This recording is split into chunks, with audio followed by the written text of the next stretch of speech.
பூட்டிய வீடு உடைக்கப்பட்டு ஒன்று கூட விடாமல் திருடிச் சென்ற களவாணிகள்.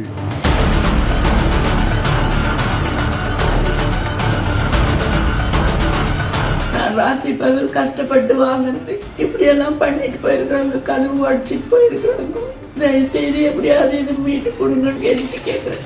திருப்பத்தூர் மாவட்டம் ஆம்பூர் அருகே தனியாக வசித்து வந்த மூதாட்டியின் வீட்டின் கதவு நகை மற்றும் பணம் சம்பவம் பரபரப்பை ஏற்படுத்தியுள்ளது. சோலூர் விநாயகர் கோவில் வீதியைச் சேர்ந்த சரசா என்பவர் கணவர் இறந்த நிலையில் மகன்கள் இருவரும் சென்னையில் வேலை செய்து வருவதால் இரவு நேரங்களில் ஆம்பூரில் உள்ள ஒரு வீட்டில் முதியவரை கவனிக்கும் பணியும் செய்து வந்ததாக கூறப்படுகிறது. இந்நிலையில் நேற்று மாலை வழக்கம் போல் வீட்டை பூட்டிவிட்டு வேலைக்கு சென்ற சரசா உள்ளே சென்று பார்த்தபோது பீரோவில் வைத்திருந்த 1 சவரன் தங்க நகை மற்றும் 5000 ரூபாய் ரொக்க பணம் திருடப்பட்டிருந்தது தெரியவந்துள்ளது. மேலும் பூட்டை உடைக்க பயன்படுத்திய கடப்பாறையை வீட்டின் பின்புறம் வீசி எறிந்துவிட்டு மர்ம நபர்கள் தப்பிச் சென்றதும் தெரியவந்தது. இதுகுறித்து ஆம்பூர் கிராமிய போலீசார் வழக்கு பதிவு செய்து விசாரணை மேற்கொண்டு வரும் நிலையில் இரவு பகலாக உழைத்து சேமித்த நகை பணத்தை மீட்டு தர வேண்டும் என மூதாட்டி கண்ணீர் மல்க கோரிக்கை விடுத்துள்ளார்.